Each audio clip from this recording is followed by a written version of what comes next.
un poco de, digamos, de lo que hemos estado hablando en cuanto a la restauración. Hablamos, la semana pasada ampliamos algunos elementos. Hoy vamos a tocar muy puntualmente los fundamentos históricos. La presentación la realizó la maestra arquitecta Regina Godínez. Como saben ustedes, pues es una compilación de información. Cada catedrático pues colocó un poco de información dentro del proceso de diseño. Entendamos un poco, recuérdense a lo que hablábamos la semana pasada sobre tres personajes que participaron en el proceso de restauración. ¿Se recuerdan?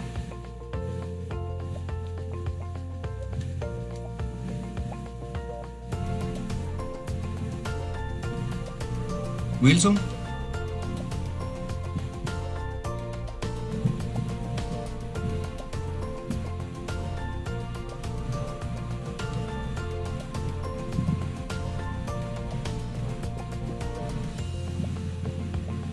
Sadie.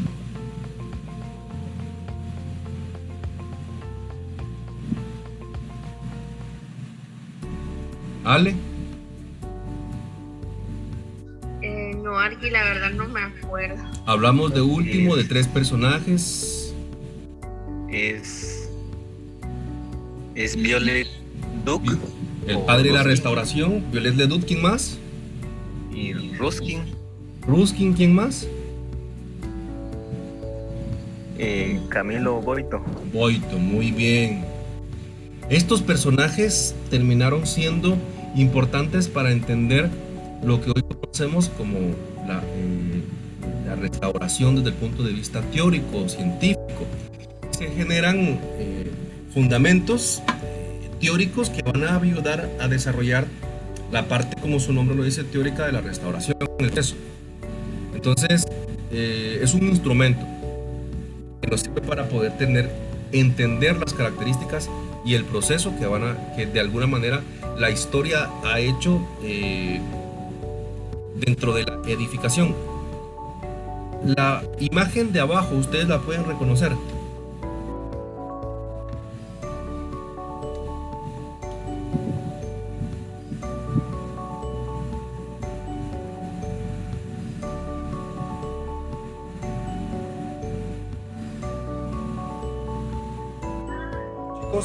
¿Es la antigua? Exactamente, es la antigua Guatemala. Vean en 1875 cómo era la antigua Guatemala. Cambió mucho, ¿verdad?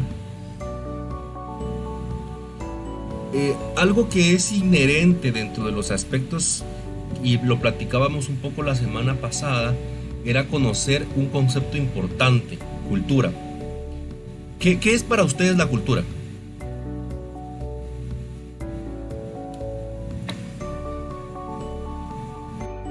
Sería un conjunto de costumbres o tradiciones que representan a un cierto grupo de personas.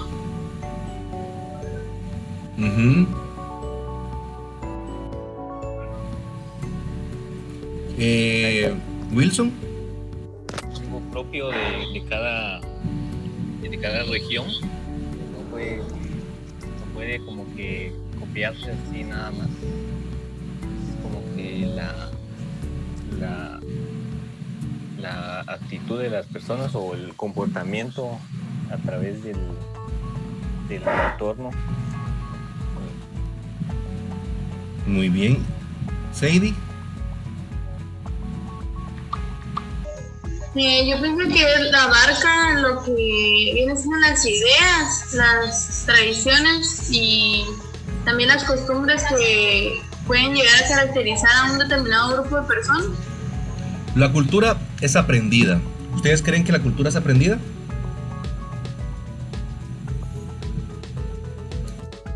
¿Ustedes creen que aprenden la cultura o que nacen con ella? No, la cultura se aprende de los padres y los abuelos. Su herencia es enseñarnos cómo es la cultura, cómo es nuestra identidad. Ustedes pueden ser guatemaltecos y viven en Estados Unidos y la cultura que tienen es americana. Así que lo que ustedes dicen es cierto. La cultura son los rasgos distintivos, no solo desde el punto de vista intelectual, sino también espiritual, material, la forma en que me comporto, lo que he aprendido, que nos van a caracterizar, o sea, por ser lo que somos, un grupo, pero desde el punto de vista social.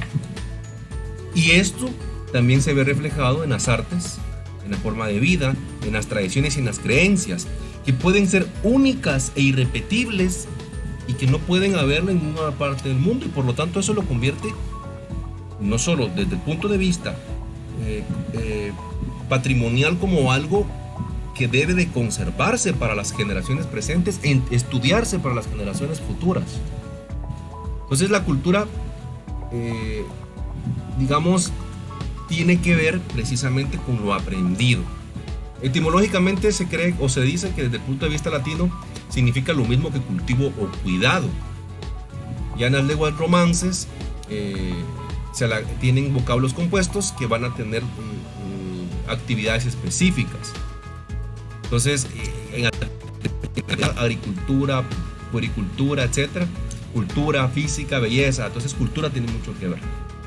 Allá por el siglo XVIII se empezó a utilizar en el campo de la ciencia, sobre todo, nuevos contenidos, hay nuevos descubrimientos. Y ese nada más que en el siglo XIX, que es donde se va a desarrollar el uso de este empleo y entender más el empleo que actualmente tenemos desde el punto de vista teórico y social.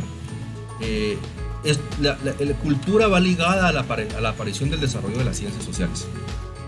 Ahora, cultura, ¿qué es patrimonio cultural?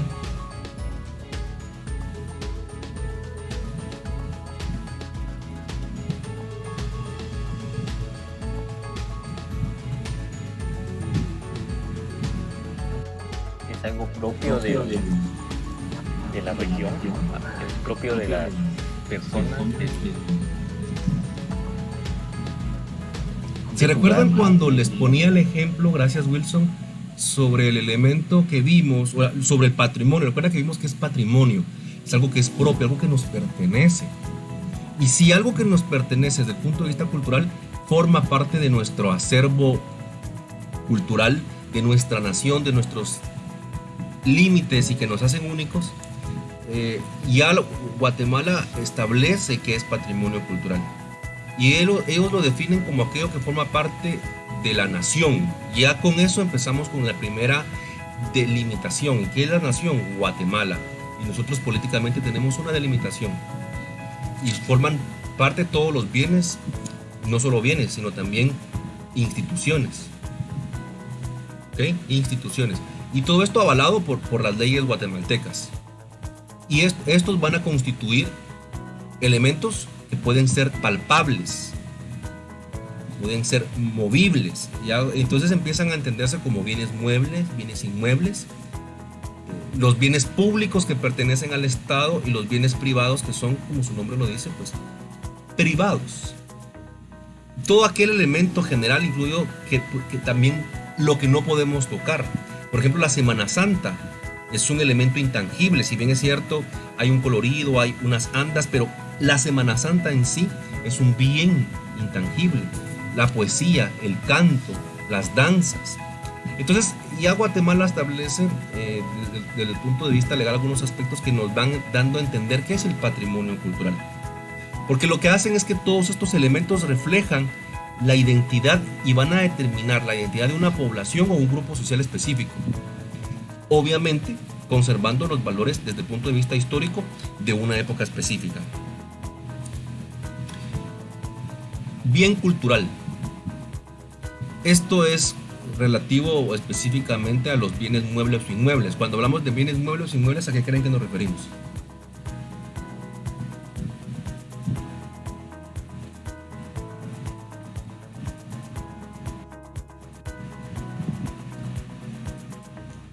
Chicos. Serían ya los edificios. ¿Eso es un bien mueble o un bien inmueble? ¿Dónde? ¿El edificio es un bien mueble o un bien inmueble?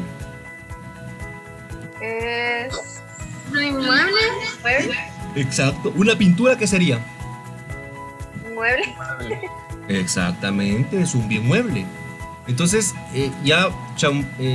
Carlos Chanfón en su documento de Fundamentos Históricos de Restauración define un poco sobre los bienes muebles e inmuebles. Pero son los que no, pero también los bienes muebles e inmuebles se caracterizan por ser culturales.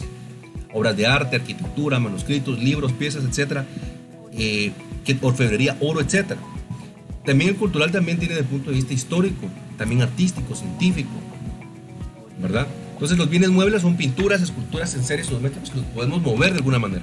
Y los inmuebles muebles, pues incluso pueden ser bienes naturales, paisajes, obras arquitectónicas, urbanísticas, de ingeniería, vías de comunicación, que todos aquellos elementos que de alguna manera generan un bien histórico por sus características culturales, pero que no pueden ser movibles, o sea, que son tan grandes desde su punto de vista de masa y espacio, pues que se quedan estáticos, ¿ok?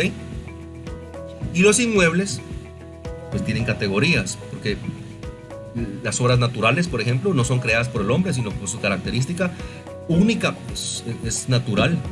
Las mixtas, porque también tienen elementos que han sido creados por el hombre, pero elementos naturales, como por ejemplo Tikal, que está enmarcado dentro del Parque Arqueológico Tikal, y la biosfera maya, natural y arqueológico. Son de los pocos a nivel mundial que tienen las dos características.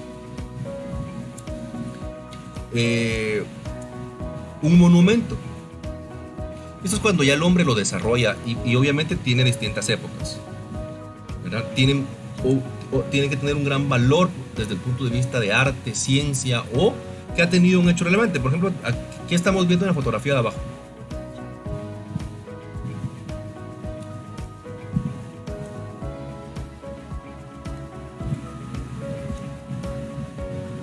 Chicos,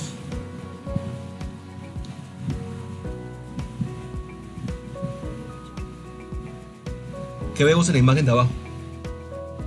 Vale. Unos caballos.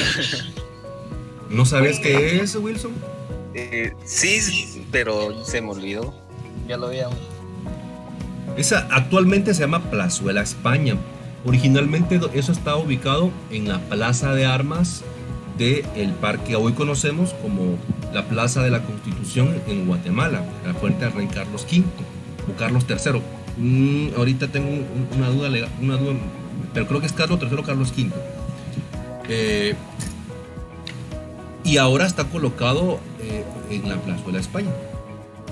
Es un monumento. ¿O no? Es Carlos III. Es un monumento y pertenece a la época colonial. Luego tenemos los monumentos arquitectónicos. Algunos son del tipo civil, religioso, militar o civil en muchos casos, dependiendo de la época. Es el monumento histórico. Primero tiene que ser terminado puede ser un bien inmueble o mueble. Sus características especiales, el orden, la temporalidad, su concepción, lo hacen especial. Y por lo tanto es un monumento, es una edificación. Ya sabemos que tienen distintas categorías, eclesiástico, militar, etc., etc. Pero sus características excepcionales, pues, y su valor patrimonial histórico, pues lo hacen como un monumento. Y el gobierno de Guatemala tiene leyes que generan y que lo protegen como tal, desde su concepción arquitectónica e histórica hasta su forma de intervenir para poder protegerlo de alguna manera.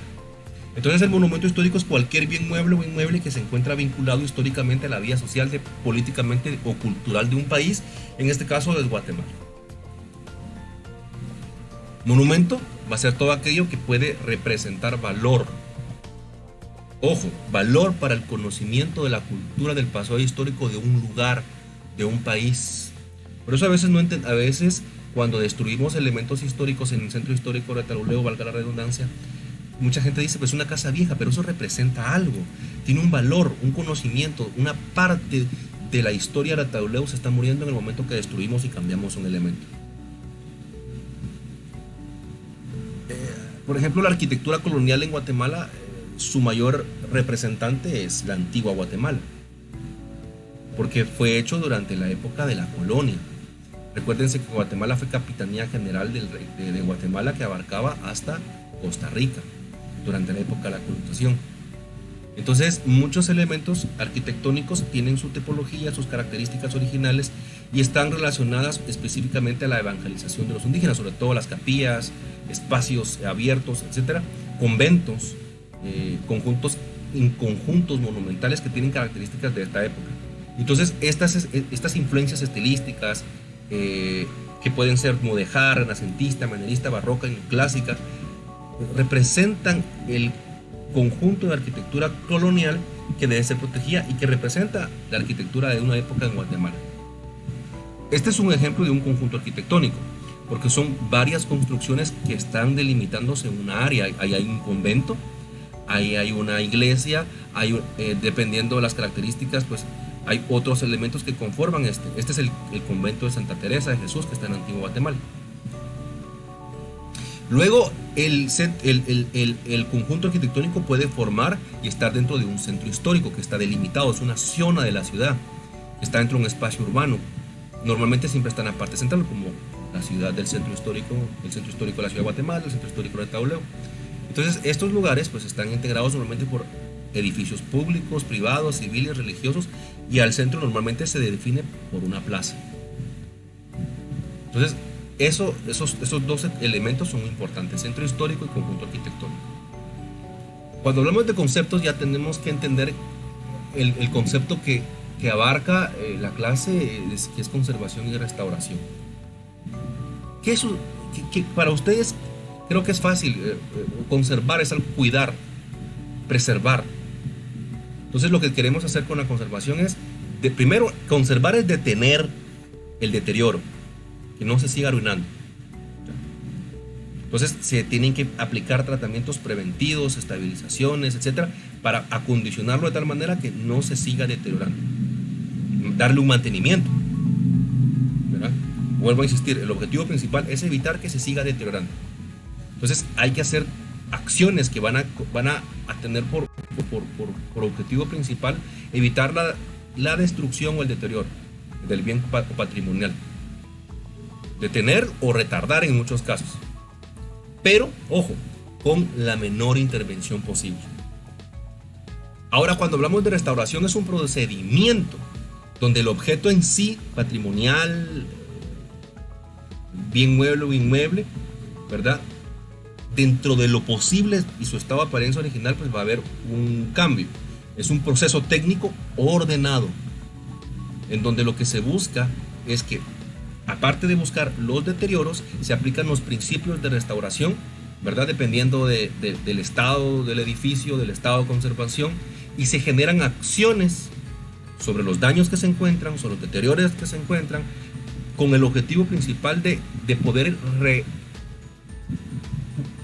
dar mayor comprensión estilística, volumétrica, funcional, espacial a lo que era el edificio en su mayor expresión.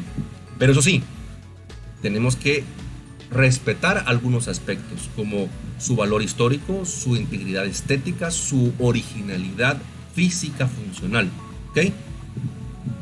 Esta es la idea que tenía Viollet-le-Duc de la restauración. Tema que vamos a ver el día de hoy también, que tiene que ver con la conservación del patrimonio en Guatemala. Nuevamente la autora sigue siendo la maestra arquitecta Regina Godínez, ¿verdad? Aquí vamos a tener algunos antecedentes. Fíjense que ya el presidente José María Orellana, él ya es el presidente de la época republicana, pues ya estábamos independientes de España, 1921, 1926. Ahí lo van a encontrar ¿en qué billete?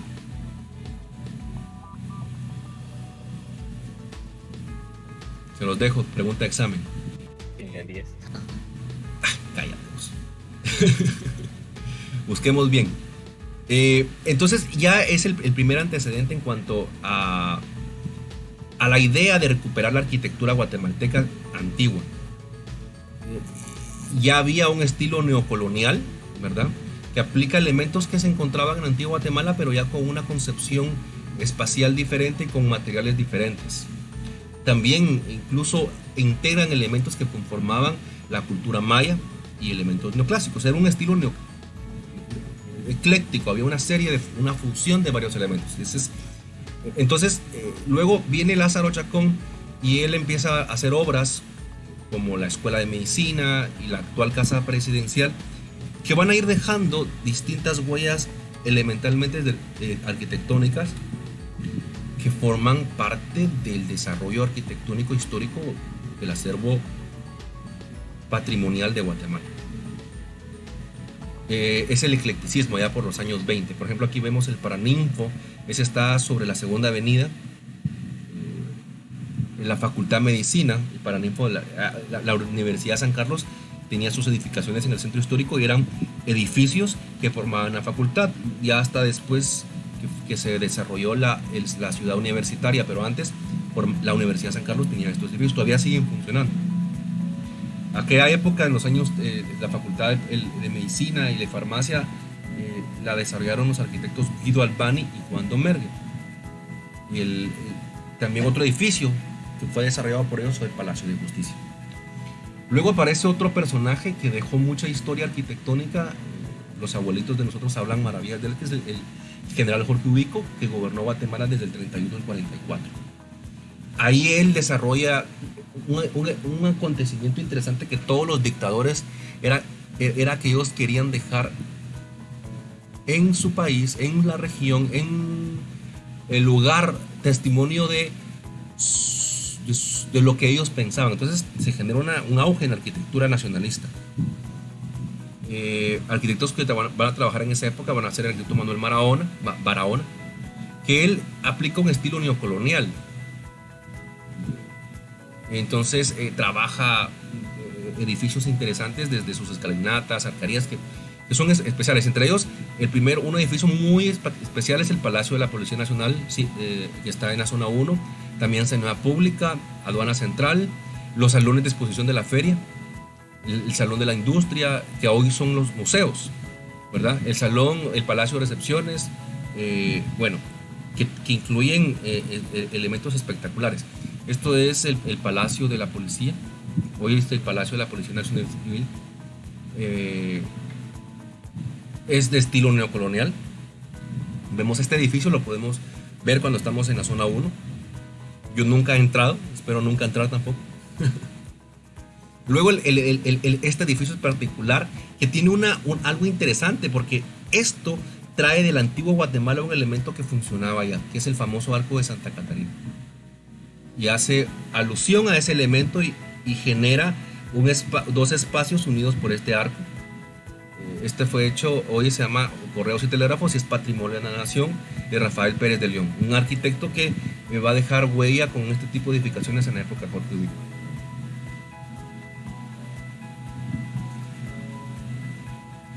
Este tipo de edificaciones con patios centrales vuelve a traer los elementos de la época de la arquitectura colonial, con patios centrales, fuentes, arquerías, corredores. A mí particularmente me parece espectacular, me encanta este tipo de arquitectura. El Congreso de la República, este es un estilo ya neoclásico del año 1996 de Lázaro Chacón, hecho en la época del general Lázaro Chacón, terminado ya en la época de Jorge Ubico. Tampoco he tenido la oportunidad de estar, debe ser interesante entrar ahí. Y uno de los íconos arquitectónicos de la época de Jorge Ubico es el Palacio Nacional, hoy el Palacio de Cultura, construido por Rafael Pérez de León. Si bien es cierto, aquí hay un eclecticismo de diferentes elementos, pues también deja un poco el arquitecto Rafael Pérez de León parte de esa arquitectura propia de la arquitectura colonial guatemalteca, que traslada los elementos hacia acá. Hay arquitectura neoclásica, hay arquitectura mudéjar y elementos muy guatemaltecos que lo hacen propio y irrepetible. Algunos lo conocen como el aguacatón, por el color verde típico. Es una piedra que su color pues es muy especial, ese color verde. Miren, los que no han tenido la oportunidad de entrar, es un edificio espectacular. La riqueza arquitectónica, estilística, los elementos que conforman son bellos.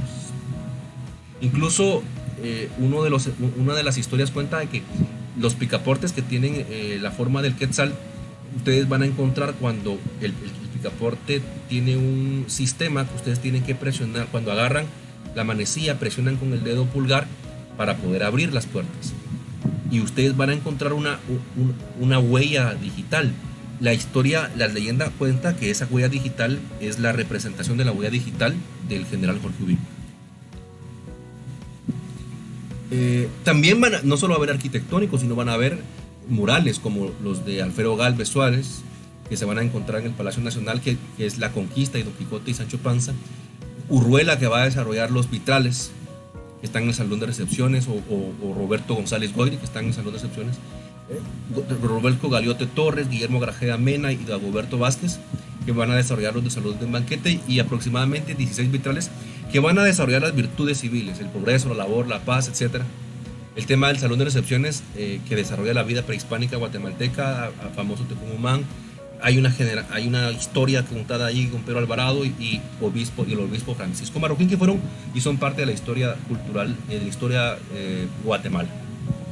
También hay otros lugares que se van a hacer interesantes dentro del Palacio Nacional, pero lo interesante de todo esto es que hay una riqueza colonial que es importante que los guatemaltecos conozcamos. Ustedes como arquitectos deben de ir acá. No podemos hacer una visita, ya lo sabemos, pero este es un sitio donde deberíamos de ir, porque es parte de nuestra cultura. ¿Quiénes de ustedes conocen el palacio?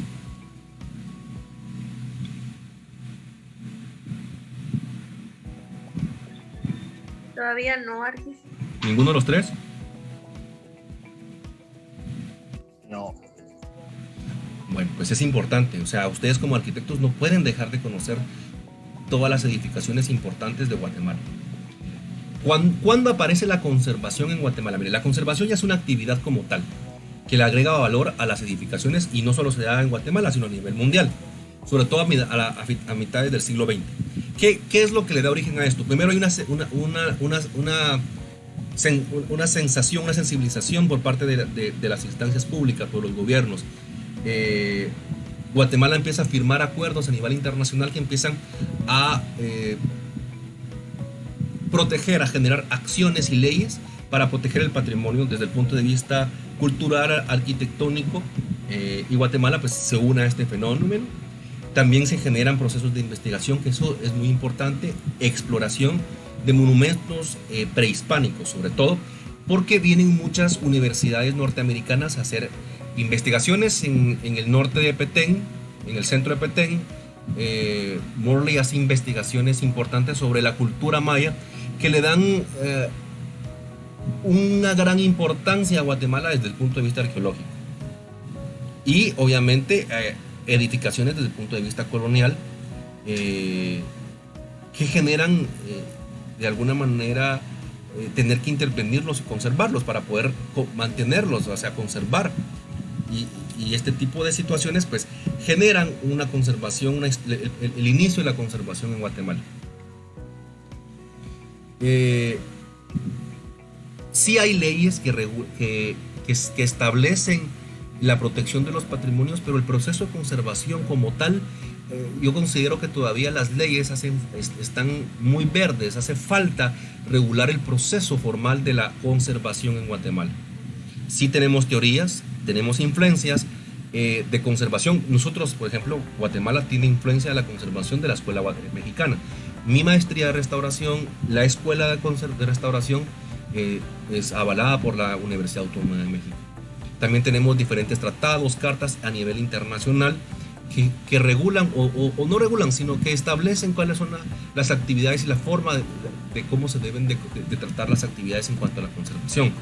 Pero son criterios, ¿okay? Y a nosotros nos hace falta regular los criterios específicos. El centro histórico, por ejemplo, Retaluleu, está escrito como centro histórico, tiene una protección, pero no tiene su ley particular, no tiene su proceso de regularización, que debe ser muy importante, y crear un master plan de trabajo en el centro histórico. En 1945 el presidente Arévalo Bermejo crea el Instituto de Antropología e Historia, porque él dice que si un país, y muy interesante, no podía avanzar si no conoce su propia identidad. Entonces se crea por primera vez una oficina estatal que de alguna manera empieza a preocuparse por estos vestigios, sobre todo los arqueológicos e históricos de Guatemala. Entonces el IDAE se crea. Él desarrolla, es el encargado de conservar las manifestaciones culturales, incluso en la actualidad todavía funciona. Yo trabajé para el IDAE. Luego empiezan a haber elementos importantes, sitios como Tikal, que es como que uno de los sitios donde trabaja la Universidad de Pensilvania entre los años 50, a finales de 50, 70, para empezar a proteger el patrimonio. Cuando ya la Universidad de San Carlos empieza a trabajar en arqueología, ya en los 60, empiezan a desarrollar proyectos como Dos Pilas en Petén, o por ejemplo lugares como o personajes como Carlos Navarrete y Luján Muñoz. Ellos van a trabajar en la Facultad de Humanidades para poder desarrollar la especialización en arqueología en Guatemala como parte de un programa de licenciatura. Hoy por hoy tenemos la licenciatura en arqueología en Guatemala. El IDAE es el encargado de la protección y mantenimiento de los sitios históricos y arqueológicos de Guatemala. Hoy por hoy, por ejemplo, hay algunas dependencias de las cuales está Cerebien, que es el Centro de Restauración de Bienes Inmuebles, y el Departamento de Conservación y Restauración de Bienes Culturales, que es de Corvic, a los cuales pues yo tengo mucha relación por los trabajos de restauración e intervención en los centros históricos y por la maestría. Trabajamos mucho. De hecho, en algún momento mi intención era que ustedes pudieran llegar a conocer estos lugares. Siempre me pareció importante. Pero, por ejemplo, ejemplos importantes que generan leyes particulares propias es del Antiguo Guatemala, que es el Consejo Nacional para la Protección de la Antigua.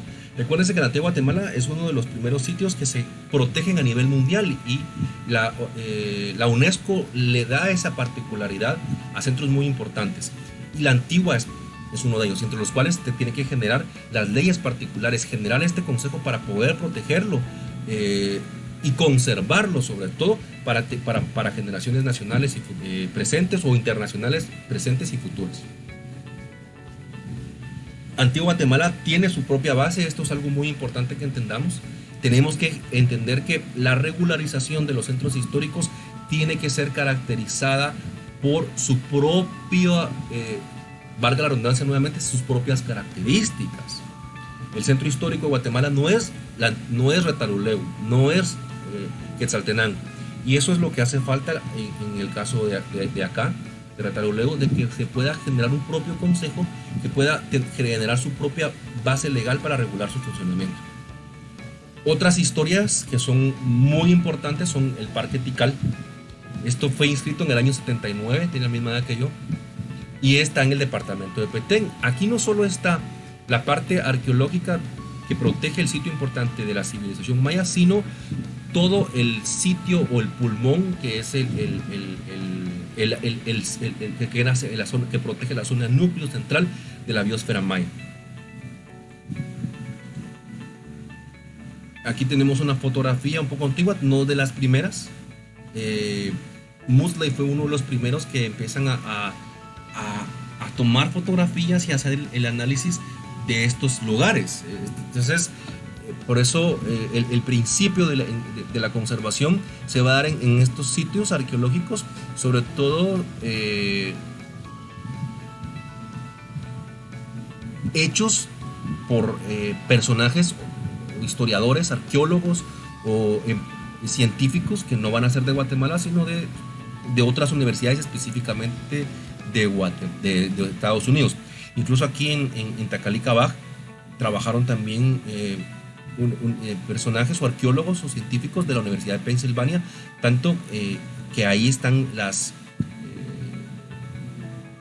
plaquetas que datan los trabajos y las personas y quienes estuvieron trabajando en este centro. Les quiero contar que ya se envió el año el año pasado empezaron a trabajar, pero ya este año se envió la solicitud para que el Parque Arqueológico Tacalica sea incluido como Patrimonio de la Humanidad.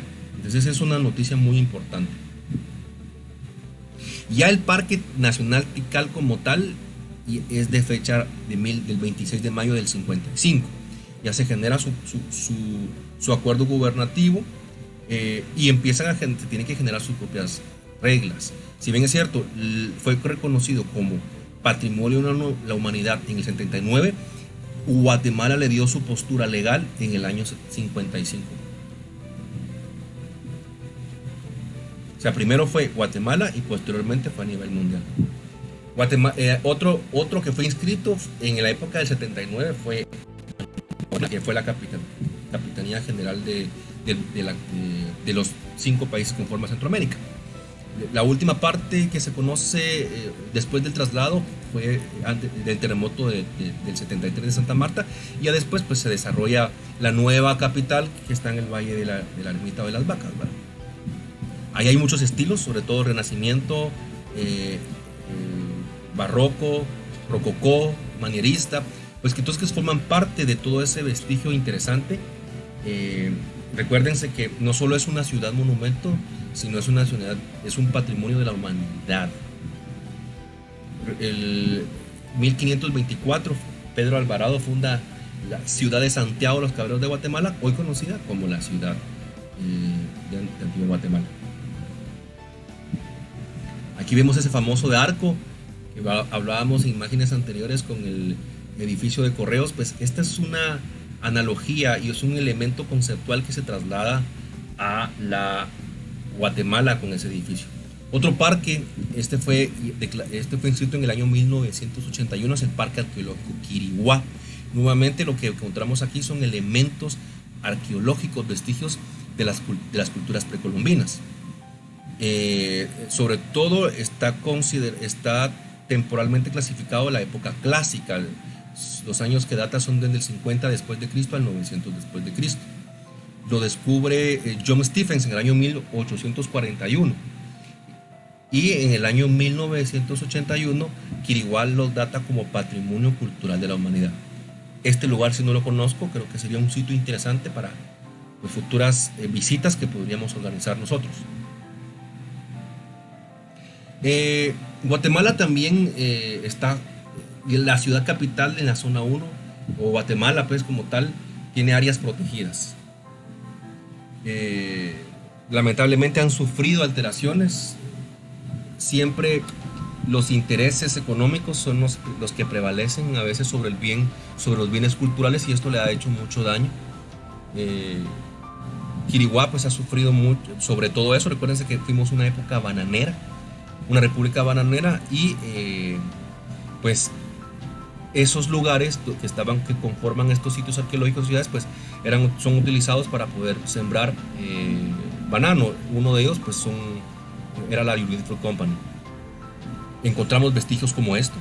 Estas son las estelas A y C.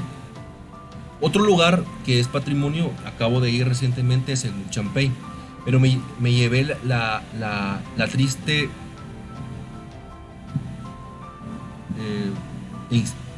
me di cuenta del caudal, cuánto había bajado, y me comentaban los guías que eso se debía a una represa que desvía el agua, y ya no se ve ese caudal del río que realmente era espectacular, y eso que es un sitio protegido, lamentablemente.